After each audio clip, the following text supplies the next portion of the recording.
Hola chicos, buenas tardes. Bueno, decidí hacer este videito, voy a tratar de ser lo más sintética posible para no aburrirlos y que sea lo más aclaratorio posible, que eso es lo fundamental. Vamos a tratar de ir paso a paso según lo que fuimos viendo, tanto en el apunte teórico como en el trabajo práctico, para tratar de ir disipando, ya les digo, estas dudas que han surgido. Yo voy a arrancar en el orden establecido según el trabajo práctico. Seguramente hay gente que ha podido resolver y gente que no, pero bueno, vamos a mantener un orden, ¿sí? Fíjense que en el primer punto yo les pido perdón en el caso que sea interrumpida, porque bueno, están mis chicos levantados, así que bueno, vamos a poner lo mejor. Vamos a ver el punto 1. Dice, marcar en un sistema de ejes cartesianos los siguientes puntos. Hay puntos enumerados desde la letra A a la L inclusive y con algunos, con esos ejemplos puntuales. Yo acá hice un sistema de ejes cartesianos. Saben que los sistemas de ejes cartesianos son dos rectas perpendiculares. Esto quiere decir que se están intersectando en un ángulo de 90 grados. Les voy a pedir, y debe de ser así de todas formas, que esté graduada. Esto quiere decir que mantenga una escala. Y esa escala va a tener que ser regular tanto para el eje X o de las abscisas y para el eje Y o de las ordenadas, ¿sí? Aprovecho acá para recordar que la variable X es la variable independiente, mientras que la Y, por ende, es dependiente. Esto quiere decir que, retomando el concepto de puntos ordenados, que es justamente lo que vamos a hacer ahora, esto se debe a que primeramente se nombra fíjense acá puse unos ejemplos para ubicar ahora en estos ejes, de que primero se toma la variable X, ¿sí? Y luego aparece la Y, pues de X depende el valor que va a tener la Y, ¿está bien? Por eso que es ejes cartesianos, puntos ordenados en el plano. Están ordenados porque mantienen ese orden. Primero la X, luego la Y. Pareciera que no está enfocando bien. Ahí está. Bien, entonces vamos a comenzar a ubicar el punto A en los ejes. A tiene componentes 1 para la X y 3 de Y. Entonces vamos a venir acá y vamos a pararnos en 1 en el eje X. Y esto no es necesario que lo hagan, dispongo de una mano porque con la otra estoy enfocando, pero bueno, ustedes deberían de hacerlo con regla, ¿sí? No es necesario, porque esto a medida que se pongan cancheros en la práctica no lo van a necesitar, pero alzan líneas imaginarias, una línea vertical que esté atravesando al eje X en la componente 1. Y como necesitamos ubicar al 3, ahora vamos a hacer una línea horizontal que pase por el 3 del semieje positivo de las Y. Ahí va. Y en la intersección de esas líneas, ahí es donde va a quedar ubicado el punto A. De la misma manera vamos a ordenar al punto B, C, D y E. Ustedes van a hacerlo con los puntos que tienen en el trabajo práctico. Bien, en nuestro caso seguimos con el menos 1, menos 3. Entonces me paro en menos 1 de X, bajo al menos 3 en Y. Entonces en esa intersección, ahí quedará el punto B. C va a estar en el 0. El 0 es el origen de coordenadas. Es justamente donde se están cortando las dos rectas. Ay, esperen que no enfoca. Ahí está. En el 0, entonces me quedo ahí. 0, que es lo que vale X. Y 2 de Y. Entonces me paro en 2. Justamente, quiero aclarar esto, los puntos que quedan cortando, específicamente como en este caso, que es el punto C, que quedan apoyados en los ejes de coordenada, no pertenecen a ningún cuadrante. ¿Qué cuadrante? Para aquellos que no lo recuerdan, tenemos en sentido antihorario, primer cuadrante, segundo cuadrante, tercer cuadrante y cuarto cuadrante. Esto lo vamos a volver a retomar, si Dios quiere, cuando volvamos, y espero que sea pronto, para la unidad de trigonometría. Así que bien, nos quedaría por ubicar el punto D, que en mi caso es 2 menos 2, me paro en 2 de X, bajo 2 unidades en el semieje negativo de las Y, ahí quedaría el punto D y el E, menos 2, 3, menos 2 para la X, 3 para la Y. Entonces ahí queda E. Bueno, primer punto estaría hecho. Ustedes lo tienen que hacer desde el punto A al L inclusive. Ahí está. Esos puntos son los que ustedes tienen que ordenar. Ahora vamos a ver el ejercicio 2, que dice, se define R tal que, yo se los estoy traduciendo, se define R tal que va de A en B y el conjunto A está formado por los elementos 1, 2, 4, 5 y el conjunto B está formado por 0, 1, 3, 5 y 7. Indicar si las siguientes relaciones son funciones o no. Entonces, fíjense que les está diciendo que hay que fijarse si las siguientes relaciones indicadas en el inciso A, B y C correspondientemente son o no funciones. ¿Por qué? Porque no todas las relaciones son funciones. Para que sean funciones, retomamos el apunte teórico, tienen que cumplirse dos criterios. Uno es el de existencia y el otro es el de unicidad. Sintetizando esto, que ustedes lo tienen bien explicado en el apunte, quiere decir que para que una relación entre dos conjuntos sea función, tiene que pasar que todos los elementos que componen al conjunto A estén en relación directa con un elemento, uno y un único elemento de B, del conjunto B. Entonces, yo para visualizar y tomando de ejemplo el inciso A, lo que hice fue, en un diagrama de conjuntos, fíjense que puse, acá está escrita de vuelta la consigna, ¿sí? Esta es una relación que se establece de un conjunto de A en B, tal que A está compuesto por estos elementos y B estos otros elementos, ¿sí? Entonces yo lo que hice fue dibujar estos dos diagramitas. Este conjunto A está formado por estos elementos y el B por esto. Fíjense que si bien en la forma de escritura figura 1, 2, 4 y 5 en el conjunto A, en la tabla de valores planteadas en el ejercicio, fíjense que acá dice que para cuando la X vale 2, la Y vale 1 y vuelve a repetir el 2, ¿sí? Pero, a ver, no hace falta que en el diagrama nosotros lo repitamos, porque el elemento es único en sí mismo. Entonces, por única vez yo voy a poner el 2. Y ahí esto me va a resultar aún más fácil de ver de que esto no es una función. ¿Por qué?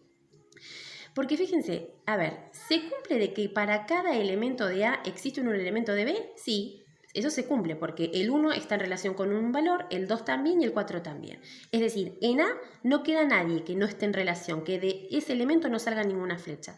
Pero ¿qué pasa? Para el elemento 2 existe no un único elemento de B, hay dos elementos, ¿se entiende? Entonces esto no cumple la relación de función, esta relación no es función. Ustedes les quedaría de tarea ver que en el inciso B y en el inciso C, a ver qué es lo que pasa, ¿sí? A ver, yo para ponerlos en forma general tendría que pasar que de, vamos a suponer 2, 3 y 4, estoy inventando uno en el momento, 5, 6, 7. ¿Qué es lo que puede pasar?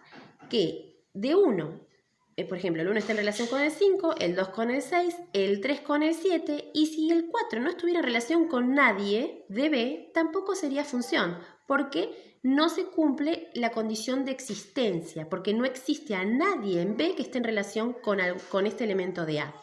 ¿Se entiende? Por otro lado, sí sería función si pasara esto. ¿Se entiende? Porque, a ver, si bien el 7 pasa a ser imagen, ¿sí?, de dos elementos de A, esos elementos son distintos, no es el mismo caso que acá, que para un mismo elemento de A existen dos valores de I. ¿Se entiende?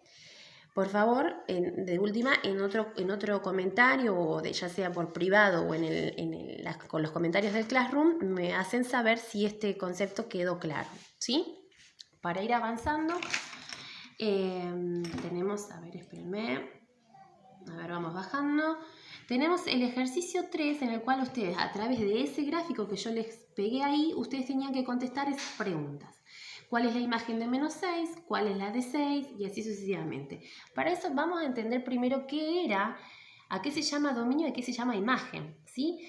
Dominio, para que quede claro, son todos los posibles valores que puede tomar la variable independiente, es decir, la X. Entonces, cada vez que alguien les pregunte sobre el dominio de una función, tiene que ver la respuesta de ustedes mirando el eje X, ¿sí? Es decir, todos aquellos valores posibles que toma la X.